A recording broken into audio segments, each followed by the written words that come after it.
శ్రీమతే రామానుజాయ నమః. శ్రీ గోదాదేవ్యై నమః. శ్రీరంగనాథాయ నమః. కర్కటే పూర్వ ఫల్గుణ్యాం తులసీ కాననోద్భవాం పాండ్యే విశ్వంభరాం గోదాం వందే శ్రీరంగనాయకీం. ప్రియ భగవద్బంధువులారా, ధనుర్మాస వ్రత మహోత్సవాలలో భాగంగా ఈరోజు విశేష పాసురం అని చెప్పాను కదా, 23వ పాసురం. శ్రీకృష్ణ పరమాత్మ లేచేటటువంటి ఈ పాసురం. ఇక్కడి నుంచి ప్రతి ఒక్క పాసురం, ఇప్పటిదాకా ఎవరైనా ధనుర్మాస వ్రతం చేయకపోయినా, ధనుర్మాస వ్రతాన్ని వినకపోయినా, అయ్యో మేము చేయలేకపోతున్నామే ఈ ఏడాది మొట్టమొదటి నుంచి, అప్పుడే 23 రోజులు అయిపోయాయా అని బాధపడే వాళ్ళు ఎవరైనా ఉన్నా, వాళ్ళు ఏమీ బాధపడక్కర్లేదు. ఇవాళ నుంచి కరెక్ట్గా 8 పాసురాలు ఉంటాయి. ఇవాళ నుంచి ఈ రోజు నుంచి ఈ చివరి 8 పాసురాలు 23 నుంచి 30వ పాసురం దాకా చదువుకున్నా అంతే ఫలితాన్ని ఇస్తుంది అంటారు గోదా తల్లి. అందుచేత ఇప్పటిదాకా వదిలేయండి, వచ్చే సంవత్సరం చూసుకోవచ్చు. కానీ ఈ రోజు నుంచైనా కనీసం ఈ పాసురాన్ని శ్రద్ధగా వినడానికి ప్రయత్నం చేద్దాం. విశేష పాసురాలు ఇక్కడి నుంచి ప్రతిరోజు విశేషమే. ఇంకెంత ఒక వారం రోజుల్లోకి వచ్చేసింది. 30 రోజుల్లోది వారం రోజుల్లోకి వచ్చేసింది. ఆండాల్ దివ్య తిరుమడిగలే శరణం. సరే, నిన్నటి రోజున ఏమన్నారు వీళ్ళు? మేము అనన్య గతికులమే వచ్చాము, నువ్వు తప్ప మాకు ఇంకెవరు దిక్కు లేదు, నువ్వు వెళ్ళిపోమన్నా వెళ్ళడానికి మాకు ఇంకేమీ లేదు, నువ్వే మా దిక్కు అంటూ గోదా గోపికలంతా కూడా అనన్య గతికులమే వచ్చాము అని చెప్తారు. ఆ రోజు చూడండి, గజేంద్ర మోక్షంలో కూడా మనకి గజేంద్రుడు అలాగే కదా, ఇంకా అన్ని రకాల ప్రయత్నాలు చేశాడు, ఇంకేమీ లేదు, రావే ఈశ్వర కావవే వరద నన్ను సంరక్షింపు భద్రాత్మక అని 2 చేతులు పైకెత్తి, అంటే తొండం పైకెత్తి ప్రార్థిస్తే, నాకు ఇంక ఏ గతి లేదు నువ్వు తప్ప అని ప్రార్థిస్తే అప్పుడు కథలు వచ్చాడు. అంటే మనం పిలవాలి, ఆర్తితో పిలిస్తే ఖచ్చితంగా పరమాత్మ వస్తారు, అందులో అనుమానం లేదు. సరే, వేరే గతి లేదు అని చెప్పి వస్తే వీళ్ళు మాట్లాడకపోతే ఉంటారా వెళ్ళిపోతారా అని అనుకున్నాం కదా. అంటే సరే, వీళ్ళు మాట్లాడకపోయినా సరే వాళ్ళు ఏం వెళ్ళలేదు, నువ్వే మా దిక్కు అని చెప్పేశారు. కాకపోతే పాపం వీళ్ళందరూ ఇలా అనుకున్నారు కదా, మేము వేరే గతి లేదని చెప్పి వచ్చారు కదా. కృష్ణ పరమాత్మకి సిగ్గేసిందంట. అయ్యో, వీళ్ళు నన్ను నమ్ముకుని కదా వచ్చారు, నన్ను నమ్ముకుని వచ్చినప్పుడు వాళ్ళ కోసం వాళ్ళ ఆపదేంటో తెలుసుకుని నేను కదా ముందెళ్ళి పాపం వాళ్ళని రక్షించాలి. అప్పుడు రామచంద్రమూర్తి ఎలాగైతే సిగ్గుపడ్డాడో అలా సిగ్గుపడ్డాట. రామచంద్రమూర్తి ఎలా సిగ్గుపడ్డాడు? రామచంద్రమూర్తి అరణ్యవాసం చేస్తున్నప్పుడు ఋషులందరూ వచ్చారు.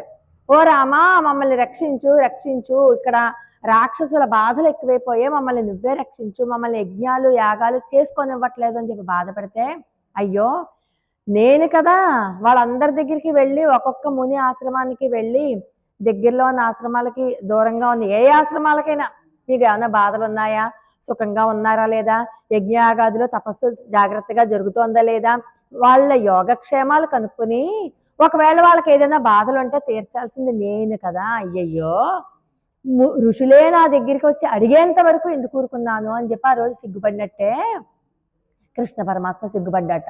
అయ్యో, వీళ్ళు మంచనక పైన తడి కింద తడి ఒక పక్కన జారిపోతూ ఆ కమ్మీలు పట్టుకుని వాళ్ళని అడిగి వీళ్ళని అడిగి ఇన్ని ప్రయాసలు పెట్టుకుని వచ్చారే పిల్లలు, నేను కదా వాళ్ళకి ఏం కావాలో అడిగి తెలుసుకోవాల్సింది నేనే కదా, నాకే సిగ్గేస్తోంది నా చర్య అంటూ కాపాడవలసిన బాధ్యత నాదయ్యుండి నేను కాపాడలేకపోయి నేను వెళ్ళి కాపాడాలి కదా, అది కూడా మర్చిపోయి నేను ఇలా చేశానేంటి అంటూ ఎంతో సిగ్గుపడ్డాడు ఆ పరమాత్మ. అలాగే మళ్ళీ ఏమంటారు, ఇంతకీ ఏంటి వీళ్ళ అసలు విషయం? ఇప్పుడు కృష్ణుడు ఎక్కడున్నాడు? పడుకుని ఉన్నాడు కదా. పడుకుని ఉన్నప్పుడు వీళ్ళు ఏం చేశారు? నిన్నటి రోజున కళ్ళు నెమ్మదిగా విప్పు, ఎక్కువగా విప్పేకు అంటూ కళ్ళు నెమ్మదిగా విప్పి దగ్గర నుంచి పూర్తిగా కళ్ళు విప్పార్చుకుని చూసేంత దాకా మొత్తం కను యొక్క సౌందర్యం, ముఖ సౌందర్యం చూశారు. వీళ్ళకి కృష్ణుడికి ప్రతిదీ సౌందర్యమే. కృష్ణుడు కూర్చుంటే సౌందర్యం, నుంచుంటే సౌందర్యం, పడుకుంటే సౌందర్యం, కళ్ళు విప్పితే సౌందర్యం, నిద్రపోతే సౌందర్యం. వీళ్ళు కేవలం సౌందర్యాన్ని ఆరాధించడానికే, ఏం వీళ్ళకి ఇంకోటి ఏం కాదు. కృష్ణ పరమాత్మ యొక్క సౌందర్యం, అన్ని రకాలుగా సౌందర్యం. మనం ఏంటంటే ఒక మంచి చీర కట్టుకుంటే సౌందర్యం అనుకుంటాం, కానీ కాదు. కృష్ణుడు నడిస్తే సౌందర్యం, పడుకుంటే సౌందర్యం, ఒక మంచి బట్ట కట్టుకుంటే సౌందర్యం, నగలేసుకుంటే సౌందర్యం, ఏవి వేసుకోపోయినా సౌందర్యం, ఏడుస్తున్నా సౌందర్యం. మరి యశోదాదేవి కట్టేసినప్పుడు ఆ చిన్ని కృష్ణుడి విషయాలు చెప్పుకుంటుంటే మనకి ఒక రకమైన ఆనందం కలగలేదా? అన్ని సౌందర్యమే. ఇంత సౌందర్యాన్ని వీళ్ళు అభిలషిస్తున్నారే. నిన్న లేవడం దాకానే చూసాం, ఇప్పుడు అలా కాదుట. కళ్ళు విప్పాడు, మరి లేచి కూర్చోవాలి కదా. లేచి కూర్చున్నప్పుడు ఎంత అందంగా ఉంటాడో చూడాలట, నడిచేటప్పుడు ఇంకెంత అందంగా ఉంటాడో చూడట. అందుకని నువ్వు ఇక్కడ పడుకుని మాకు వాగ్దానాలు ఏం చేయకు, నువ్వు లేచి బయటికి రా, బయటకు వచ్చాక అప్పుడు మా కోరికని పరిశీలించు అంటూ కళ్ళు ఎలా విప్పాలో చెప్పారా వీళ్ళు? మామూలుగా నువ్వు కళ్ళు ఎలా విప్పాలి అంటే నెమ్మదిగా విప్పు, సూర్యచంద్రుల్లా విప్పు, అలాగా ఇలాగా అంటే బోలని చెప్పారు. పాపం వెరునైన ఆ గోపికలు చెప్పిన మాట విన్నాడు, వాళ్ళకి లాగానే కళ్ళు విప్పాడు కదా. ఇప్పుడు ఏమంటారు? నడక ఎలా నడవాలో చెప్తారు. కృష్ణుడికి తెలియదా నడక, కానీ వీళ్ళు చెప్పినట్టే నడవాలట. చూడండి, మన ఆండాళ్ తల్లి అన్నవయల్ పుదువై ఆండాళ్ అరంగర్కు, హంసలకే నడక నేర్పినటువంటి మన ఆండాళ్ తల్లి ఈరోజు కృష్ణయ్యకి నడక నేర్పుతోంది. ఎలా నడవాలో చెప్తోంది అనమాట. కృష్ణయ్యకి ఇలా నడు అని చెప్పి నిర్దేశిస్తోంది. అందుకని ఈ రోజుట మన గోదా గోపికలు ఏం చేస్తున్నారు? కృష్ణుడికి ఎలా నడవాలో చెప్తారట, అలాగే నడుచుకు రావాలి. చూడండి మనల్ని ఎంత బాగా తీర్చిదిద్దుతోందో గోదా తల్లి. పాపం లేపింది, లేపడమే కాకుండా మనల్ని అందరినీ ఆ కథలో ఏ కథలో చెప్పి వినిపించింది. విన్న వాటిని మననం చేసుకోమంది, మననం చేసుకున్నాక ధ్యానం చేయమంది. ఆ తర్వాత మనకి ఒక స్థితి వచ్చాక ఆచార్య సమాశ్రయణం చేసింది, మంత్రాన్ని తీసుకోమంది. మంత్రం తీసుకున్నంత మాత్రాన మనకి భగవంతుడు రాడు అని చెప్పి అహంకార రహిత స్థితిలోకి తీసుకెళ్ళింది. అవునా కదా? వీళ్ళందరూ అంతే కదా, అహంకార రహిత స్థితిలో ఉన్నాక అమ్మవారిని ఆశ్రయించడం నేర్పించారు. అమ్మవారి ద్వారా స్వామివారిని ఆశ్రయించడమే కాకుండా ఇప్పుడు స్వామివారికి ఇలా నడు, అలా లే, ఇలా కూర్చో అంటూ స్వామివారినే ఆజ్ఞాపించేంత అంత ప్రేమ కలిగి ఉన్నారు. ఎంత ప్రేమ ఉంటే వీళ్ళ మాట స్వామి వింటారు. అవునా? అంతే ప్రేమకి ఇంకేముండవు, అక్కడ బౌండరీస్ ఏముండవు, హద్దులు ఏముండవు. అంతే, కృష్ణుడు నావాడు అంతే, నేను చెప్పిన మాట వినాలి అంతే, ఇంకేమీ లేదు వాళ్ళకి. అని వాళ్ళ మనసులో ఉన్నటువంటి అంతర్గత భావన అయితే కృష్ణుడికి కూడా తెలుసు. కానీ అవన్నీ పైకి చెప్పిస్తాడు, ఎందుకని మనలాంటి వాళ్ళందరికీ తెలియాలని చెప్పి. మనలాంటి వాళ్ళందరికీ తెలిసి మనం కూడా శ్రీకృష్ణ పరమాత్మనే ఉపాయంగా స్వీకరించాలి అని. అంటే పరమాత్మని మనం పట్టుకుంటే మనకు కూడా అటువంటి స్థితి కలుగుతుంది. నిన్నటిదాకా ఏం చెప్పుకున్నాం? నీలా కృష్ణులిద్దరూ సృష్టి ఎలా చేశారు? వాళ్ళు సృష్టి చేస్తేనే కదా మనం పుట్టాం. మనం ఎందుకు పుట్టాం? మన కర్మను పోగొట్టుకోవద్దు. మన కర్మను పోగొట్టుకోవాలంటే మనం పుట్టాలి. మన మీద కారుణ్యం కొద్దీ వాళ్ళు సృష్టి జరిపితే మనం పుట్టాం. మరి సృష్టికి ముందు ఏం జరిగింది? అసలు సృష్టికి ముందు ఉన్నాడా పరమాత్మ? ఎక్కడున్నాడు? లేడని ఎలా చెప్తే? లేకపోతే సృష్టి ఎవరు చేశారు? ఈ సృష్టి అంతా ఎక్కడి నుంచి వచ్చింది అంటే ప్రళయం తర్వాత సృష్టి క్రమం ఇప్పటిదాకా చెప్పుకున్నాం. ప్రళయానికి ముందు ఏముంది చెప్పండి? ఏం తెలుసా? కటిక చీకటి, సునామీలు, భూకంపాలు, ఉత్పాతాలు, పెద్ద పెద్ద మొత్తం అన్ని కొట్టుకుపోయి వానలు తుఫాన్లు అన్ని వచ్చి ఒక ప్రళయం, జల ప్రళయం అనుకోండి. ఏదన్నా కానీ బీభత్సం అయిపోయి మొత్తం అంతా మొత్తం పోతుంది, మొత్తం కటిక చీకటి అయిపోతుంది, ఎవ్వరూ ఉండరు ఇంకా. అటువంటి స్థితిలో మళ్ళీ సృష్టిని స్పృశించి సృష్టి రావాలి అంటే అది ఎవరు చేస్తారు? మరి పరమాత్మ ఎక్కడున్నాడని ఎలా తెలుస్తుంది?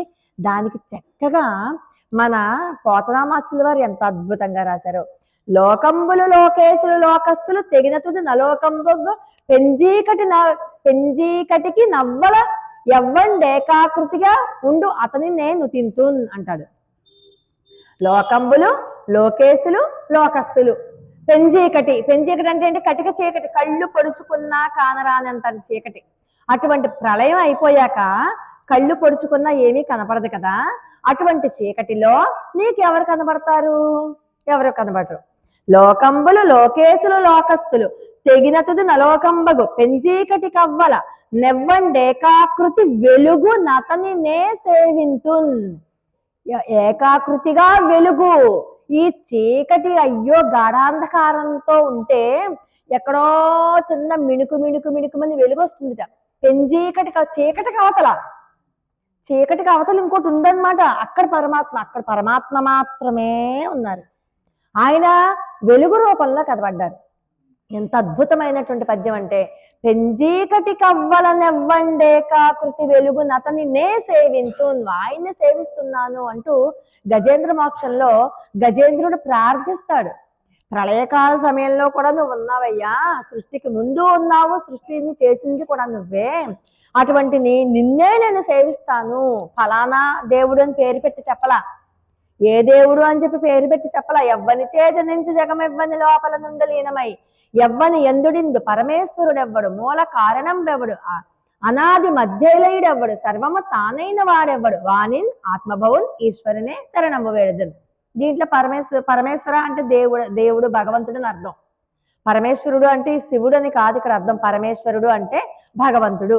ఎవరైతే ఇవన్నీ చేస్తున్నారో ఆ భగవంతుడికి నమస్కారం అన్నారు తప్పితే ఎవరికి పేరు పెట్టల. అవునా? అలాగా ఈయనట కృష్ణ పరమాత్మ ఆ చీకటిలోంచి వచ్చేట. దాన్నే ఉపనిషత్తు ఏముంటుందంటే తదేక్షత. అప్పుడు తెలివి వచ్చింది, ఒకప్పుడు తెలివి వచ్చింది, ఆయన తదేక్షత. అదే ఉపనిషత్ రహస్యం. కాబట్టి అంటే ఈ సూక్ష్మమగు ఈ ప్రకృతిలో పరమాత్మ ప్రళయకాలం అందు ఉన్నాడు, ప్రళయానికి ముందు ఉన్నాడు, ప్రళయం తర్వాత ఉన్నాడు. అంతా కూడా జగత్తంతా కూడా స్వామి రూపమే, జగత్తంతా కూడా స్వామి రూపమే అని అనుకుంటే అసలు ఏ బాధ లేదు. ప్రతి ఒక్కళ్ళలోనూ స్వామినే చూస్తే తిట్లు, కోపతాపాలు, కేకలేయడాలు, అరవడాలు. నేనైనా అంతే, ఇంట్లో పిల్లలను ఎవరి మీద అరుస్తూనే ఉంటాను, టీచర్ని కాబట్టి కేకలేస్తూనే ఉంటాను. పరమాత్మను చూస్తే కేకలేయగలవా? వేయలేం కదా. అంటే జగత్తంతా పరమాత్మ స్వరూపమే అన్నది మనకి ఎంతవరకు బుద్ధిలో ఉండాలి. కానీ ఉంటుందా? సాధన చెయ్యాలి, అదే పనిగా సాధన చెయ్యాలి. అందుకే ఎరుక కలిగి ఉండండి అంటారు. అంటే మనం చేసే ప్రతి పని ఎరుకతో చెయ్యాలి, ఎరుక కలిగి ఉండాలి అంటారు. అందుచేత సో ఈ ప్రకృతిలో పరమాత్మ ఉన్నాడు, కానీ ఉన్నాడు అని చెప్పి మనం తెలుసుకోవాలి. కార్యకారణ తత్వము ఏదైతే, ఇప్పుడు చూడండి వర్షాకాలం ఉంది, వర్షాకాలంలో ప్రతి ఒక్కళ్ళు నిద్రపోతారు, సింహము, పులులు. అలాగా శ్రీమన్నారాయణుడు కూడా యోగ నిద్రలో ఉంటాడు. యోగ నిద్రలో ఉన్న స్వామిని ఎవరైనా లేపాలా? ఆయన అంతటా ఆయనే తెలివి తెచ్చుకుంటారు. పరమాత్మే అందరినీ లేపుతారు. పరమాత్మ ఎవరు లేపుతారు? మనం సుప్రభాతం క్యాసెట్ పెడితే పరమాత్మ లేస్తారని మన ప్రేమ కొద్దీ మనం చేస్తున్నాం. కానీ యోగ నిద్రలో ఉన్న పరమాత్మ ఆయనే తెలివి తెచ్చుకుని ఈ సృష్టిని, ప్రకృతిని సృజిస్తారు. అంటే సృష్టి క్రమం మొదలు పెడతారు. కాబట్టి అటువంటి ఆ కార్యకారణతత్వమే ఒకప్పుడు ఉందా అంటే ఉంది, లేదా అంటే లేదు. ఉందా అంటే ఉంది, లేనట్టుగా ఉంది, లేనిదే ఉన్నట్టుంది, కానీ ఉంది. ఎవరు? ఆయనే పరమాత్మ. అది తెలుసుకోగలిగితే మనకి సృష్టి క్రమం తెలుస్తుంది, కార్యకారణతత్వమే శ్రీమన్నారాయణుడు అని చెప్పి తెలుస్తుంది, ప్రకృతి తత్వం తెలుస్తుంది. ఆ తత్వం గనక తెలిస్తేనే పరమాత్మ మనకు దొరుకుతాడు. ఇప్పుడు ఆ తత్వాన్ని చెప్పేటటువంటి పాత్రం ఇది. అంటే అప్పటికి కానీ మనకి పరిపూర్ణమైనటువంటి ప్రేమోదయం అవదు. సర్వ జగత్తులోనూ పరమాత్మనే చూస్తే అప్పుడే కదా ప్రేమ వస్తుంది. ఇంకా మిగతా వాటికి ఏమి చోటు ఉండదు. ద్వేషానికి కానీ, కోపానికి కానీ, చిరాకు, మిగతా గుణాలు ఉంటాయి కదా, ప్రేమ తప్ప మిగతా ఏ గుణాలైనా సరే వాటికి చోటు ఉండదు. ఇప్పుడు మీలోనూ కృష్ణుడే కనబడి బలలోనూ కృష్ణుడే కనబడి బలను ముట్టుకుంటామా? కుర్చీలో కూర్చోగలమా? కుర్చీలోనూ కూడా కృష్ణుడే కనబడితే ప్రతి చోట పరమాత్మని చూసేంత ప్రేమ కలుగుతుందంట. ఈ జగత్తుని సృష్టించింది పరమాత్మే అన్న విషయం తెలుసుకుంటే. కాబట్టి వీళ్ళు ఏమంటున్నారు, ఇవాళ నువ్వు పడుకోవడం కాదు, లోపల బయటికి రా, బయటికి వచ్చి నువ్వు సింహాసనం మీద కూర్చో, ఆస్థాన మండపంలో కూర్చో, అప్పుడు మేము వచ్చింది చెప్తాం. జడ్జి గారు ఉన్నారండి, న్యాయం ఎక్కడ చెప్తారు? ఆ జడ్జి హాల్లో చెప్తారు. అవునా కదా? న్యాయం కానివ్వండి, ఏ తీర్పు ఇవ్వాలన్నా, ఏది చేయాలన్నా ఒక కుర్చీ ఉంటుంది, అక్కడ అందరూ ఏం చెప్తారో వింటారు, న్యాయం తీర్పు చెప్తారు. అవునా కదా? అలాగా అందరూ వింటుండగా చెప్పాలి. అంతేగాని ఒక గదిలో తీసుకెళ్ళి చెప్పేస్తే మేము దాన్ని న్యాయమనో మేము దాన్ని ఏం ఒప్పుకోం. కాబట్టి నువ్వు లేచి బయటికి రా అంటారు ఈ పాసురంలో. బయట కూర్చోమన్నారు కదా, అంటే సింహాసనం అంటే అందుకే ఈ పాసురాన్ని సింహాసన పాసురం అంటారు. ఒక్కసారి పాసురాన్ని అనుసంధానం చేసుకుని అప్పుడు మనం ఈ పాసురం యొక్క అర్థంలోనికి వెళ్దాం. ఆండాళ్ దివ్య తిరువడిగలే శరణం, మారుమలై ముళింజిల్ మన్నిక్కిడం దురంగం, சீரியசிங்கம் அறிவித்துத்தீ விழித்து வேரி மயிர் பொங்க வெப்பாடும் பேருந்துதறி மூறி நிமிர்ந்து முறங்கி புலப்பட்டு போதரமா போவே நீ பூவே பூவண்ணா உன் கோயில் நின்று இங்கனே போந்தருளி கோப்புடைய சீரிய சிங்காசனத்திருந்து யாம் வந்த காரியமாராயந்தருளேல் வரும்பாவாய் ஆண்டாள் தள்ளி திவ்ய திருவடிகளே சரணம்.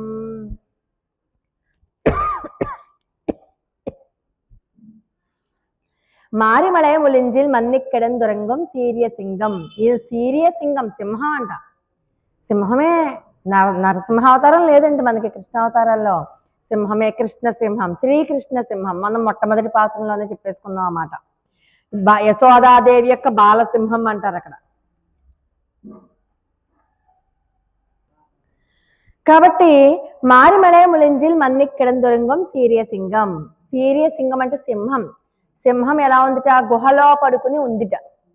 గుహలో పడుకుని ఉంటే ఏ శబ్దాలు ఉండవు మనకి. అసలు సింహం ఏముందో, పులే ఉందో, నక్కే ఉందో, తోడేలు ఉందో మనకి ఏం తెలుస్తుంది? తెలియదు. కానీ ఇక్కడ చెప్తున్నారు, వర్షాకాలంలో ఒక గుహలో నిద్రిస్తోందంట ఒక సింహం. వర్షాకాలం అనగానే మనకు బోల్డ్ అని గుర్తొస్తాయి కదా. వర్షాకాలం ఏమో మొన్న చూసాం కదా, 4 రోజుల తుఫానికి చలి చలి చలి వణుకు. అబ్బాయి ఎవరైనా వేడి వేడి పకోడీలు ఏమైనా చేస్తే బాగుండు, మునగ తీసుకుని పడుకుని హాయిగా ఉంటే బాగుండు. బయటికి ఎక్కడికి కదలడానికి లేదు, వర్షం తుఫాను, అవునా కదా. ఎవరు బయటికి కదలరు. ఆఖరికి శత్రువులు కూడా దెబ్బలాడుకోరు. వర్షంలో ఏం దెబ్బలాడుకుంటారు? శత్రుత్వమే లేదేమో అన్నట్టు ఉంటారు. కవులకి మంచి మంచి కవిత్వాలు రాసుకోవడానికి బాగుంటుంది వర్షం. బోలన్ని రకాలుగా కవిత్వాలు రాస్తారు కదా. రోడ్లు చూస్తే పాడైపోయి ఉంటాయి, నీళ్లు నిలిచిపోయి ఉంటాయి. వర్షాకాలంలోనేట రోడ్లలో ఉన్నటువంటి హెచ్చు తగ్గులు తెలుస్తాయి. అంటే రోడ్లు బాగు చేయడానికి వర్షాకాలం వెళ్ళిపోయాక రోడ్లు బాగు చేస్తూ ఉంటారుగా, ప్యాచ్ వర్క్లు అవి చేస్తూ ఉంటారుగా, అదనమాట. అందుకని వర్షాకాలం అన్ని రకాలుగా మంచిదేట. ఒక రకంగా చూస్తే హాయిగా ఒక చోట కూర్చుని ధ్యానం చేసుకోవచ్చు. ఆఖరికి పరమాత్మ యోగ నిద్రలో ఉంటారు కదా 4 నెలల్లో కూడా. ఎప్పుడు లేస్తారు? రేపు ముక్కోటి ఏకాదశికి లేస్తారు. ముక్కోటికి లేస్తారు, ఆయన పడుకుని ఉన్నారు. మరి వర్షాకాలం కదా అది. మరి హాయిగా యోగ నిద్రలో ఉంటారు. యోగ నిద్రలో ఉండి అయ్యో ఈ జీవుల్ని ఎలా కాపాడాలి, వీళ్ళు ఎలా వస్తారు నా దగ్గరికి, వీళ్ళు ఏం చేస్తే వీళ్ళ యొక్క మనసు మార్చగలను, వీళ్ళు ఏమైనా సుకృతం ఏమైనా చేసుకున్నారా లేదా, ఇలాంటి మన గురించి ఆలోచిస్తాడు పాప ఆయన. అక్కడ కూడా మనల్నే మన గురించే ఆలోచిస్తారు. మనం మాత్రం వేడిగా పకోడీలు చేసుకుంటే బాగుండు, వేడి వేడి టీ తాగితే బాగుండు అనుకుంటాం. కానీ పాపం వర్షాకాలంలో అక్కడ పడుకున్నా కూడా మన చింత ఆయనకి వదలదు. అలా ఆలోచిస్తూనే ఉంటారట. అలా వర్షాకాలంలో ఆ వర్షం, బయటికి కనిపించే వర్షం గురించి అది. మరి మన లోపల కూడా ఒక వర్షం కురుస్తుందిట. ఎలాంటి వర్షం? మనకి అజ్ఞానం అనే మేఘం వర్షం వచ్చినప్పుడు ఏం చేస్తాయి? నల్లగా మేఘాలు కమ్మేస్తాయి. మనలో కూడా అంటే అజ్ఞానం అనే మేఘం కమ్మేసి ఉంటుందిట. అజ్ఞానం అనే మేఘం కమ్మేసినప్పుడు లోపల దుఃఖం అనే వర్షం ఎడతెగకుండా మనకి దారి తెన్ను తెలియదు. చీకట్లో ఎలా వెళ్ళాలి ఏంటి తెలియదు, అజ్ఞానం కదా. అజ్ఞానంతో ఎలా వెళ్ళాలి, ఏది మంచిది ఏది చెడు ఇలాంటివి ఏం తెలియదు. తెలియక బోరున ఏడుస్తాంట. అదే దుఃఖం అనేటువంటి వర్షం ఎడతెగకుండా కురుస్తుంది. మరి పట్టపగలే చీకటైపోతూ ఉంటుంది కదా, అదేంటి? సంసారమే. సంసారం అంటే మేఘం ఉంటుంది కదా, మేఘం చీకటిగా అయిపోతుంది కదా. పట్టపగలే చీకటి కమ్మేస్తే అదే సంసారం. ఆ సంసారంలో పడి ఆ చీకటిలో దారి తెన్ను తెలియక బోరున ఏడుస్తూ ఉంటాంట. అటువంటప్పుడు పరమాత్మని ప్రార్థించాలట. పరమాత్మ నీ కృపా వర్షాన్ని మా మీద వర్షింపచేయి. ఈ వర్షం తగ్గాలి అంటే నీ కృపా వర్షం కావాలి మాకు. నీ కృపా వర్షాన్ని మా మీద వర్షింపచేయి. భగవత్ కటాక్షం అనేటటువంటి వర్షాన్ని ప్రసరింపచేయి మా మీద అని మనం ప్రార్థించాలట. ఇదొక వర్షం, మన అంతర్లీనంగా ఉన్న వర్షం అనమాట. దుఃఖం అనే వర్షం పోవాలి. సంసారంలో పడి కొట్టుకుంటున్నటువంటి జీవుడి మీద పరమాత్మ కూడా ఇంకో రకమైన వర్షం కురిపించాలట. అది కరుణ, కృపా, కటాక్షం అనేటటువంటి వర్షాన్ని కురిపించాలి. అందువల్ల మాకు అటువంటి వర్షం కావాలి. అందుకనే పరమాత్మ మన మీద కరుణ కొద్దీ మనల్ని సృష్టించాడు. మరి ఎప్పుడు మనం మళ్ళీ పరమాత్మలోకి వెళ్ళొద్దా? అక్కడ ఇక్కడ ఇంకా చిన్న చిన్న జీవులుగానే ఉండిపోతామా? ఒక మంచి యోగ్యమైన మానవ జన్మ ఉంటేనే కదా మనం ఏదన్నా పుణ్యం చేసుకోవాలన్నా, ఈ సంసార సాగరాన్ని దాటి బయటపడాలన్నా. కాబట్టి అలా సృజించాలి అంటే జీవుడు పరమాత్మలో చేరాలి అంటే ఆయన కరుణ అనే వర్షం మన మీద ఖచ్చితంగా కురిసే తీరాలి. మరి పర్వత గుహలో సింహం పడుకుంది అని చెప్పాం కదా, సీరియసింగం. మళ్ళీ మామూలు సింహం కాదు, సీరియసింగం. సీరియసింగం అంటే ఆడ సింహంతో కలిసి పడుకుందిట. ఆడసింహంతో కలిసి అసలు ఉందా లేదా అన్నట్టు రెండు ఒకేలా కలిసిపోయి మరీ పడుకున్నాయట. తెలీదు, అదేనా గర్జించినా అరిచినా తెలుస్తుంది. ఏవి లేకుండా పడుకుంటే అసలు సింహం ఉందో లేదో కూడా తెలియదు కదా లోపల. ఆ సింహం ఎన్ని నెలలుగా పడుకుంది? వర్షాకాలం అంతా పడుకుంటుందిట, 4 నెలల పాటు వర్షాకాలం అంతా పడుకుంటుంది. పైగా సింహం ఎలాంటి సింహం? శౌర్య గల సింహం, మంచి శౌర్యం. సింహం అంటేనే అడవికి రాజు అని చెప్పుకుంటాం కదండి. అడవికి రాజే కదా సింహం. దాన్ని చూడంగానే దాని జూలు, దాని అందం, జూలో చూడాలి మనం, డైరెక్ట్ గా మనం అయితే చూడలేం కదా. జూలోకి వెళ్తే ఎంత అందంగా ఉంటుందో, బలిష్టమైనటువంటి శరీరం, అదేమో ముందుకి వెనక్కి ముందుకి వెనక్కి సాగిల పడుతూ ఉంటుంది. ఒక రకమైన వాసన వస్తూ ఉంటుంది. దాని కళ్ళు చింత, పడుకుని లేచిన సింహం చూసామంటే కళ్ళు చింత నిప్పుల్లా ఎర్రగా ఉంటాయి. సీరియసింగం అంట. ఆ సింహం మరి పక్కనే ఆడసింహం ఉంటుంది. ఆడసింహానికి కూడా ఈ మగసింహం పడుకున్నంత వరకు పర్వాలేదు, కానీ లేచిందంటే భయం చూడడానికి. అప్పుడు ఎవరో దగ్గరికి వెళ్ళరట. నిద్రిస్తున్నా సింహమే, లేచినా సింహమే. కానీ నిద్రిస్తోంది కదా, సింహం కదా అని చెప్పి మనం వెళ్ళి జూలతో ఆడుకోగలమా? ఆడలేం, భయం కదా మనకి. సింహాన్ని మెలకుగా ఉంటేనే భయం, నిద్రిస్తున్నా కూడా భయమే. అంటే సింహం నిద్రిస్తున్నా అలాగే ఉంటుంది, లేచినా అలాగే ఉంటుంది. అంటే పరమాత్మ ఎప్పుడూ కూడా లక్ష్మీ సహితుడై ఉంటాడు. ఆడసింహంతో కలిసి ఒక సింహం ఎలా ఉందో, పరమాత్మ కూడా లక్ష్మీ సహితుడైనటువంటి పరమాత్మే. అంతర్యామి ఉపాసన. పైకి కనబడేది ఒక సింహమే, కానీ దాంట్లో కూడా ఆడసింహం ఉంది అంటే ఏంటి? అంతర్యామి ఉపాసన. వాళ్ళిద్దరూ అవిభాజ్యులు, విడదీసి చూడడానికి వీలు లేదు. లక్ష్మీ నారాయణులు ఇద్దరూ కూడా కలిసే ఉంటారు అని చెప్పడం అన్నమాట. అంతేకాదుట, సృష్టికి ముందు తత్వము శ్రీమన్నారాయణుడే. మహాలక్ష్మీదేవి నారాయణతో కలిసే ఉంటుంది, విడదీరాని తత్వము. ఇందాక మనం చెప్పుకున్నాం కదా, లోకంబులు లోకేశులు లోకస్తులు తెగిన తుది నలోకంబకు పెంజీకటి కవ్వల నెవ్వండేకాకృతి వెలుగు నతనినే సేవింతుందంటారు. మరి సృష్టికి ప్రళయకాలం వచ్చాక, ప్రళయానికి ముందు ఉన్నాడు ఆయన. కానీ మనం ఏమంటాం? చుట్టూతో చీకటితో తెలియట్లేదు. అలాంటి చీకటిలో ఎక్కడో మిణుకుమిణుకుమనేటటువంటి వెలుగు ఏదైతే ఉందో అదే సింహం, అదే పరమాత్మ. ఆ పరమాత్మ ఇప్పుడు లేచాడు. ఆయన వెలుగు ఎందుకు కనబడింది? ఆయన లేచాడు కాబట్టి కనబడింది. అలాగే ఈ సింహం కూడా తెలివి తెచ్చుకుని తీక్షణంగా చూసి, పరిమళాలు కలిగినటువంటి తన వెంట్రుకలు, అంటే జూలు ఉంటుంది కదా మొహం చుట్టూ, ఆ జూలుని ఒక్కసారి విదిలిస్తే ఒక రకమైన సుగంధం, మంచి వాసన వస్తుందట. తీక్షణంగా చూస్తుందట ఆ సింహం. ఎవరైనా సరే ఆ సింహానికి భయం ఏంటి? అప్పుడు ఏ కుందేలో ఉంటాయి బాబా, సింహం చంపేస్తుంది అనుకోవచ్చు. సింహానికి ఏం భయం? అదే రారాజు. తన మీద ఒకళ్ళు తనని భయపడతారని భయం లేదు, తన మీద ఎవరైనా పడతారని కూడా భయపడదు. హాయిగా శుభ్రంగా లేచింది, కళ్ళు విప్పార్చుకుని చూస్తుంది ఇలాగా. అప్పుడు ఇక ఆడసింహానికి భయం వేసింది. అమ్మో, కళ్ళు తెరిచింది అని. ఆడసింహానికే కాదు, అక్కడ ఉన్నటువంటి నిత్య సూర్యులు ఉంటారు, గరుడ విశ్వక్సేనాదులు ఉంటారు, 3 దేవతలు ఉంటారు. వాళ్ళెవరు కూడా పరమాత్మ యోగ నిద్ర నుంచి లేచిన వెంటనే ఆయన దగ్గరికి వెళ్ళడానికి భయపడతారట. ఎందుకంటే ఆ తీక్ష్ణత తట్టుకోలేనంత తీక్ష్ణత ఉంటుంది. ఆ పవర్ ని తట్టుకోవడం కష్టం. అందుకే నిన్న మొన్న పాత్రల్లో కూడా చెప్పుకుందాం, పరమాత్మని సేవించుకోవాలి అంటే పక్క నుంచి సేవించుకోవాలి, ఎదురుండగా సేవించుకోకూడదు. మనం ఏమనుకుంటాం, ఇక్కడ ఉన్నది ఏంటి, మనం ప్రతిష్ఠించిందే కదా అన్న అనుమానం కూడా మీకు వద్దు. ఎవరైతే శేషతల్పం మీద వ్యూహరూపంగా ఉన్నారో, ఎవరైతే రాముడు కృష్ణుడు అవతారాలలో మనం సేవించుకుంటున్నామో, మత్స్య కూర్మ వరాహ నారసింహాది అవతారాలలో, దాంట్లో ఏ తేజస్సు అయితే ఉందో ఇక్కడ అదే తేజస్సు ఉంది. ట్రాన్స్ఫార్మర్, ఎక్కడ ట్రాన్స్ఫార్మర్ పెట్టినా ఒకటే current, voltage high voltage current ఎక్కడైనా ఒకటే.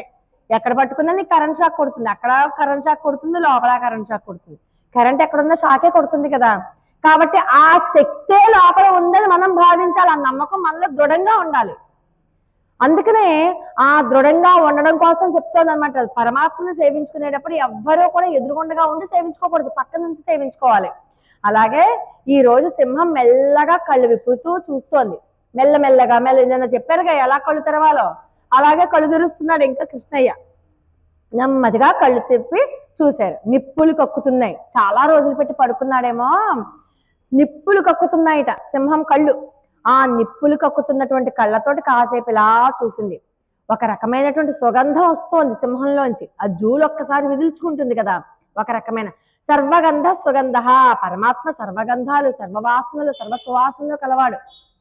పరమాత్మ కళ్ళు తేజోమయంగా ఉంటాయి. ఆ కళ్ళల్లోంచి తేజస్సు వస్తోంది, కాంతి వస్తోంది. అదే పెంజీకటి కవ్వల నెవ్వండి ఏకాకృతి వెలుగు అని చెప్పుకున్నాం కదా, ఆ కాంతి. పరమాత్మ లేచాక మొట్టమొదట అగ్ని పుట్టిందంట కళ్ళల్లోంచి. అగ్ని పుట్టింది, మొట్టమొదటి అగ్ని. అగ్ని నుంచి ఎవరు పుట్టింది, ఏం పుట్టింది? జలం పుట్టిందిట. ఆ తర్వాత భూమిని సృజించాడు ఆయన. అంటే పంచభూతాలు అంటాం కదా, పృథివ్యాప్య తేజో వాయు ఆకాశాలు అంటాం కదా. పంచభూతాలు భూమి, నీరు, అగ్ని, గాలి, ఆకాశం. ఈ పంచభూతాల సృష్టి పరమాత్మ మొట్టమొదటి చేసిన సృష్టి అది. అవి సృజించాకనే మిగతా వాటి మీదకి వెళ్ళాడు ఆయన. అప్పుడు బ్రహ్మగారిని సృష్టించడం, మిగతా వాళ్ళని సృష్టించడం, ఒక్కొక్కరికి ఒక్కొక్క పని అప్పచెప్పడం, సృష్టి కార్యం అంతా ముక్కోటి ఏకాదశి నాడు అవకాశం ఉంటే ఆ కథ అప్పుడు చెప్పుకోవచ్చులేండి. అర్థమైందా? అందుచేత పృథివ్యాప్య వాయు ఆకాశాలు, జలము, వాయువు, ఆకాశము, పృథ్వీ అంటే భూమి, వాయువు అన్ని. అర్థమైందా? అప్పుడు అలా పుట్టాడు అనమాట. భూమి, నీరు, అగ్ని, గాలి, ఆకాశం. అలాగ పరమాత్మ కళ్ళల్లోంచి వచ్చింది తేజస్సు. భూమి, నీరు, జలము, ఆకాశం అలా పుట్టాయి. అప్పుడు సృష్టి క్రమం ఏర్పడింది. ఆయన సంకల్పం చేసుకుంటేనే చేయగలడు, మనం సంకల్పం చేసుకుంటే జరగదు. ఆయన సంకల్పం చేసుకుని సృష్టించాలి అనుకున్నాడు, సృష్టించాడు, అంతే. తీవిళిత్తు వేరిమయ్యర్ పొంగ వెప్పాడు అంటే ఒక్కసారి చూసి విదిలించినటువంటి సుగంధం వస్తుంది కదా, సుగంధం అంతా. అంతేకాదు, సింహం ఏం చేస్తుంది? ఒళ్ళు విరుచుకుంటుంది. ఒళ్ళు ముందుకి వెనక్కి, ముందుకి వెనక్కి విపరీతంగా ఒళ్ళు విరుచుకుంటుంది. వీళ్ళు ఏం చెప్తున్నారు ఇంతకీను? సింహాన్ని దృష్టాంతంగా చెప్తూ వీళ్ళని ఆట పట్టిద్దామని కృష్ణుడు అంటాడు. ఓహో, ఎప్పాడం పేరుందది మూరు నిమిరిందు. ఓహో, సింహంలాగా నేను ఇప్పుడు లేవాలన్నమాట, నేను సింహాన్ని అన్నమాట అంటాడు. సింహంలాగా లేవడమే కాదు, సింహంలాగా కదలాలి, సింహంలాగా దొల్లాలి, సింహంలాగా అని మాట వస్తుంది. అయితే ఇప్పుడు సింహాన్ని అయిపోమంటారా? చెప్పండి, ఎలాంటి సింహం అవ్వాలి? నేను నరసింహస్వామిని అయిపోవాలా ఇప్పుడంటే? అయ్యయ్యో, అసలు నీకంటూ ఒక రూపం ఉందా? నువ్వు ఎప్పుడు ఏ అవసరానికి తగ్గట్టుగా ఆ రూపాన్ని చేసుకుంటావు కదా. ఊరికినే సింహం అంటే చాలా గ్రాండ్ గా ఉంటుంది, గొప్పగా ఉంటుందని సింహంతో పోల్చాం కానీ నిన్ను సింహంలా కాదు, నిన్ను అలా ఫలానాలాగా నడవాలని చెప్పడానికి మేమెవరో? సింహం అని ఊరికినే గొప్పగా చెప్పాం అంతే. అలాగా సింహం రారాజు అంటారు కదా, ఆ సింహం శౌర్యము, మళ్ళీ మంచి తేజస్సు, మంచి టీవీ రాజసం ఉట్టిపడుతూ ఉంటుంది కదా, అందుకని సింహం అన్నా. అంతేగాని నిన్ను సింహం అనట్లేదు అయ్యా. అయ్యో, నిన్ను పోల్చడానికి మేమెవరం? నిన్ను అలా పోల్చట్లేదు, సింహం అని కాదు మా ఉద్దేశం. సింహం ఎలాగైతే పొర్లుతుందో మాకు కూడా నీ నిద్రాకాలిక సౌందర్యాన్ని చూడాలనుకుంటున్నాం కదా.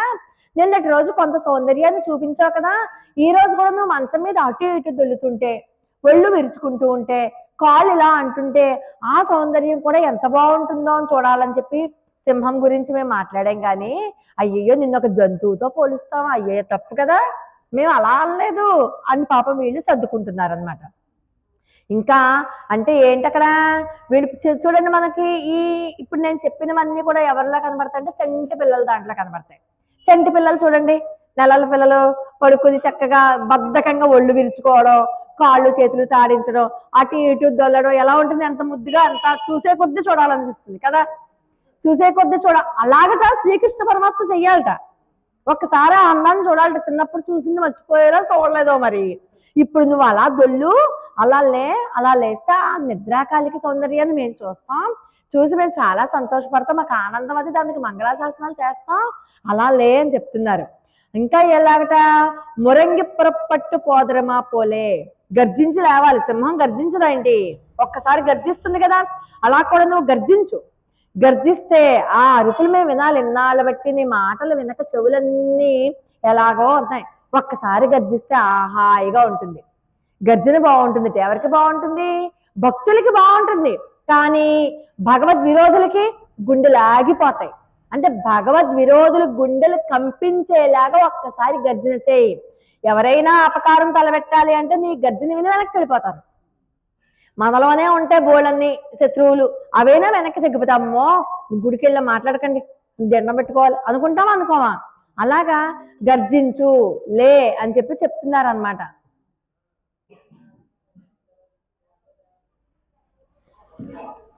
గర్జించు, గర్జించు, నువ్వు బయటికి రావాలి. మామూలుగా బయటకు వచ్చేస్తావేమో, అలా రావద్దు, గర్జించిరా అని చెప్పి వీళ్ళు ఎలాగ బయటికి రావాలో కూడా చెప్తారు. సరే, శ్రీకృష్ణ పరమాత్మ ఒక్కసారి వాళ్ళు చెప్పినట్టుగానే వింటాడు. పాపం వాళ్ళు ఎలా రమ్మన్నారో అలాగే దులుతాడు, లేస్తాడు, గర్జిస్తాడు. లేచి ఆస్థాన మండపానికి రమ్మంటున్నారు. లోపల వద్దుట, లోపల ఉంటేట మాయ చేసేస్తాట. ఏదో మాయ చేసేసి ఆ మాట ఈ మాట చెప్పేసి వాళ్ళు పంపేస్తాడేమో. నువ్వు బయటకు వచ్చేయి ముందర, మేము లోపలికి రా, మమ్మల్ని లోపలికి రమ్మంటే ఏదో మాయ చేసేస్తాడు. మళ్ళీ కృష్ణుడి మోహజాలంలో చిక్కుకోని వాళ్ళు ఎవరైనా ఉంటారా? ఆ సౌందర్యానికే సగం పడిపోతాం. అందుకని మళ్ళీ అక్కడ సౌందర్యం పేరు చెప్పి పడేస్తాడేమోనని మేము లోపలికి రా, నువ్వే బయటికి రా, మాకు ఇంక ఈ మాయలేని చెప్పకు మాకు. మళ్ళీ అంటే మళ్ళీ కృష్ణుడు దూరం అయిపోతాడు కదా. కృష్ణుడినే బయటికి తీసుకొచ్చి లాక్కొచ్చేస్తే మనతోనే ఉంటాడుగా. మళ్ళీ ఏమన్నా లోపల ఏమన్నా చెప్తే వాళ్ళు వస్తారు వీళ్ళు వస్తారు అని చెప్పి మళ్ళీ పడుకుంటాడేమో, మళ్ళీ కృష్ణుడు దూరం అయిపోతాడేమో, మళ్ళీ మనకి క్లేశాలు అవి తప్పో. ఎందుకు వచ్చింది? అందుకని నువ్వు రా బయటికి, నువ్వు లేచి వచ్చి బయటికి వచ్చి కూర్చో. ఓ నరసింహావతారమో లేకపోతే రాముడు రాఘవ సింహమో లేకపోతే ఇంకో సింహమో అలా వస్తానంటే నువ్వు అలా ఏమొద్దు, నువ్వు మామూలుగానే రా. పైగా ఎలా నడవాలట మనకి చూడండి, నీ పువ్వై పువ్వన్నా ఎలా రావాలట, అయినా అవిసె పువ్వు వర్ణము వంటి రంగుతో రావాలట. వాళ్ళు శరీర ఛాయ కూడా చెప్పేస్తున్నారు వాళ్ళే. శరీరపు రంగు ఎలా ఉండాలి చెప్తున్నారు, నవ్వడం ఎలాగ నవ్వాలి, లేవడం ఎలాగ లేవాలి అని చెప్పడమే కాకుండా నువ్వు ఎలా ఉండాలంటే, నిన్ను మా కళ్ళతో చూస్తే, మనోభిరాముణ్ణి చూస్తే ఎంత ఆనందపడతాదో మా మనసు అంత ఆనందపడేలాగా నువ్వు రావాలి. నీ యొక్క రూపాన్ని చూసి మేము ఆనందపడాలి. ఆ రూపానికి మేము అనేక మంగళాశాసనాలు అంటే మా కళ్ళకి ఇంపైన రూపంలో రా, భయంకరమైన రూపం వద్దు. మేము ఏదో సరదాగా సింహం అన్నామని చెప్పి నువ్వు సింహరూపం ఎత్తుకుని వచ్చావనుకో మాకు భయం. అప్పుడంటే ప్రహ్లాదుడు నీ భక్తుడు, హిరణ్యకశిపుడి యొక్క అవతారం చాలించడం కోసం నువ్వు వచ్చావు, ఆయన మీద తీక్షణంగా చూసావు, ప్రహ్లాదుడి మీద అనుగ్రహ వర్షాన్ని కురిపించావా లేదా? అలాంటి అనుగ్రహ వర్షం మా మీద కూడా కురిపించి నువ్వు సింహరూపాలు అవి వద్దునైనా నువ్వు మామూలుగా ఎలా ఉంటావు అలాగేరా, మా కన్నులకి ఇంపైన రూపంతో నువ్వు బయటికి లేచిరా అంటే శ్రీకృష్ణ పరమాత్మ దివ్య మంగళ విగ్రహం ఎలా ఉండాలో చెప్తారు. ఉన్ కోయిల్ నిన్ను ఇంగనే పోంద్రులి. ఇప్పటిదాకా నందగోపుని కుమార, నందగోపుని భవనం, నందగోపుని భవన కాపలాదారు అన్నారా. ఇప్పుడు ఉన్ కోయిల్ నీ భవనంలోంచి బయటికి రా. తండ్రి గారు కొడుకు ఒకే ఇంట్లో ఉంటున్నప్పుడు తండ్రి గారి భవనం కొడుకు వేరే భవనం ఉంటుందేంటి? తండ్రి గారి ఇల్లే కొడుకిల్లు అవుతుంది కదా. ఇద్దరు ఒకే చోట ఉంటున్నప్పుడు తండ్రి గారి ఇల్లు కొడుకిల్లు ఒకటే అవుతుంది కదా. ఇప్పుడు మనం ఉన్నాం, జీవుడు ఇక్కడ ఉన్నాడు, ఈ జీవుల్లోనే పరమాత్మ కూడా ఉంటాడు కదా. మన హృదయంలోనే జీవుడు పరమాత్మ ఇద్దరు ఉంటారా ఉండరా? ఇంకో చోట కూడా ఉంటాడు జీవుడు పరమాత్మ. ఎక్కడ? ప్రణవాక్షరంలో ఉంటాడు. ఓంకారం, అకార ఒకార మకారాల త్రయమే ఓంకారము ప్రణవాక్షరం అని చెప్పుకున్నాం కదా. దాంట్లో అకారం అంటే పరమాత్మ, మకారం అంటే జీవుడు. ఈ ఇద్దరు కలిసి ప్రణవాక్షరంలో ఉన్నారా లేదా? అవునా? అలాగా ఇద్దరు ఉండే కోవిలు ఒకటే అవుతుంది. ఆచార్యులు పరమాత్మ ఒకేలా ఉంటారు, ఒకే చోట ఉంటారు. లేకపోతే జీవుడు పరమాత్మ ఒకే చోట ఉంటారు. ఆత్మ ఎప్పటికైనా పరమాత్మతో కలవాల్సిందే కదా. ఆ ఇద్దరు ఉండే చోటని చెప్పడానికి ఉన్ కోయిల్, నీ ఇల్లు వేరు, నందయ్య ఇల్లు వేరు కాదు, ఇద్దరి ఇల్లు ఒకటే. అందుకని చెప్పి ఈ రోజు నుంచి నీ కోయిలా అంటే నీ గృహం, నీ ఇల్లు, నీ భవనం అంటాము, నీ భవనంలోంచి బయటికి రా అని ఈ రోజు పాసనలో చెప్తారు. అంటే మనం సర్వ పదార్థాలలో ఉండేటటువంటి పరమాత్మను ఒకేలా చూడడం నేర్చుకోవాలి. అది వైష్ణవ లక్షణం. అంటే అది వైష్ణవ అంటే ఒక మతము కులము కాదు. అక్కడ వైష్ణవ లక్షణం అంటే సర్వభూతాలయందు ఉన్న పరమాత్మను ఎవరైతే చూస్తారో వాళ్ళు వైష్ణవులు. భక్తితో ప్రేమని, పూర్తి ప్రేమని అంటే కార్యకారణతత్వం తెలుసుకుని సృష్టి ముందు సృష్టి తర్వాత ఉండేవాడు వాడే, ఇప్పుడు జగత్తంతా కూడా స్వామి రూపంగా విరాజిల్లుతోంది అని ఎవరైతే తెలుసుకుంటారో వాళ్ళ మనసు ప్రేమతో నిండిపోతుందో వాళ్ళు అసలైన భక్తులు. అలాంటి భక్తి పరిపూర్ణత పొంది ఉన్నారు మన గోదా గోపికలంతా కూడా ఈరోజు. కాబట్టి శ్రీకృష్ణ పరమాత్మనే వెలుపులకి రావాల్సిందిగా కోరుకుంటున్నారు. మనం ఊరేగింపులు చూడండి, మనకి ఏదన్నా పండగ వచ్చిందనుకోండి, స్వామివారు పలకేలా ఊరేగుతారా లేదా? ఆయన కోయిల్లోంచి బయటకు వచ్చి అందరి దగ్గరికి వెళ్తారా లేదా? అలాగే నువ్వు కూడా బయటికి రా, బయటికి వచ్చి మమ్మల్ని కటాక్షించు, లోపలికి మేము రావు, నువ్వే బయటికి రా అంటారు. అన్నాక ఇంకేమంటారు అంటే నిద్రాకాలిక సౌందర్యాన్ని చూసి ఆనందించేలా బయటికి రావాలట. కోప్పుడయ్య సీరియ సింహాసనత్తిరందు. అంతేకాదు నువ్వు బయటికి వచ్చి నడుచుకుంటూ రా. నడవడం కూడా ఎలా నడవాలట? విష్ణు సహస్రనామంలో చెప్తారు, చతుర్మూర్తి చతుర్బాహు చతుర్వ్యూహ చతుర్గతి అని. చతుర్గతి 4 రకాలైన నడకలు నడవాలట. మామూలుగా నడిచేసి చెప్పలేసుకుంటూ వచ్చేయడం కాదు. సింహంలాగా శౌర్యంగా నడవాలి. పందెంలో ఎద్దులు ఉంటాయి చూసారా, అది ఎంత పొగరగా ఉంటాయి అవి, అలా నడవాలి. ఎన్ని రకాలుగా చెప్తున్నారు చూడండి. గర్వంగా ఉంటాయి కదా అవి, ఎద్దులు గర్వంగా ఉంటాయి కదా. పందెం మనం చూస్తూ ఎడ్ల పందాల్లో చూస్తుంటాం, అంత గర్వంగా నడవాలి. పులి చురుకైన చూపులతో చూస్తూ నడుస్తుంది కదా, అలా నడవాలి. అలాగా అన్ని రకాలైనటువంటి నడకలు నడవాలట. సింహంలాగా, మళ్ళీ ఏనుగులాగా నెమ్మదిగా అడుగులేసుకోవాలట. ఆ నడకలోనే సింహం యొక్క శౌర్యం కనబడాలి. పులిలాగా కోర చూపులు కనిపించాలి. వృషభంలాగా మళ్ళీనేమో పొగర కనిపించాలి. అన్నీ కనబడేలాగా, అన్ని అందాలు మేము చూసి ఆస్వాదించేలాగా నువ్వు నడు. నడకలో కూడా ఇన్ని రకాల నడకలు చెప్పేస్తే విన్నాడు స్వామి. వింటాడు, ఏం చేస్తాడు? భక్తికి వసుడైపోయాడు కదా. ఎవరి కోసం వింటాడు? ఆయన కోసమే వింటాడు. మనందరం ఆయన సొత్తే కదా, మరి తన సొత్తు అయిన వాళ్ళ కోసమే ఆయన వింటున్నాడు. కాబట్టి అలా నడకలతో వేం చేయవలసిందిగా మేము కోరుతున్నాం అంటూ శ్రీకృష్ణ పరమాత్మని గోపికలు ప్రార్థిస్తున్నారు. అంతే, పడక మీద కూర్చుని చెప్పొద్దు మాకు, వచ్చి సింహాసనం మీద కూర్చో. అప్పుడు సభ తీరుంటారుగా. అప్పుడు నువ్వు ఏది మాట్లాడితే అది సభలో వాళ్ళందరూ వింటారు. ఒక సాక్ష్యం ఉంటుంది కదా. ఇప్పుడు లోపలికి వచ్చి రండి మీకు చెప్పేస్తాను, మీకు ఏది కావాలంటే అది ఇచ్చేస్తాను కేకేస్తాడు అనుకోండి లోపలికి. వీళ్ళు అమాయకంగా వెళ్ళిపోయి బుట్టలో పడిపోయారు అనుకోండి, అక్కడ ఏం చెప్తాడో ఎవరు సాక్ష్యం ఎవరో ఉండరు. అవునా కదా? అందుకని అది తెలుసుకుని ఈరోజు మాకు కూడా కొంచెం తెలివితేటలు ఉన్నాయి. అందుకని నువ్వు లోపల మంచం మీద పడుకుని చెప్పడం కాదు, నువ్వు బయటకు వచ్చేయి, ఆస్థాన మండపం మీద కూర్చున్నాక అప్పుడు మేము అడుగుతాం. అప్పుడు నువ్వు పరిశీలించి కృప చెయ్యి. మేము అడిగామని చెప్పి నువ్వు ఇచ్చేయద్దు. మేము అడిగింది మా నిజాయితీని నువ్వు చూడు, మమ్మల్ని నక్కసిక పర్యంతం పరీక్షించు, పరిశీలించు, అప్పుడు కృప చేయి. మేము అడిగిన దాంట్లో నీకు కనబడితే, నిజంగా భక్తి కనబడితే, అది కూడా ఈ మంచం మీద కాదు, వచ్చే ఆస్థాన సింహాసనం మీద కూర్చో, సభ తీర్చు, అందరూ కనబడాలి మాకు. అందరిలోనూ చెప్తాం, ఒక్కడుండగా మేము చెప్పం.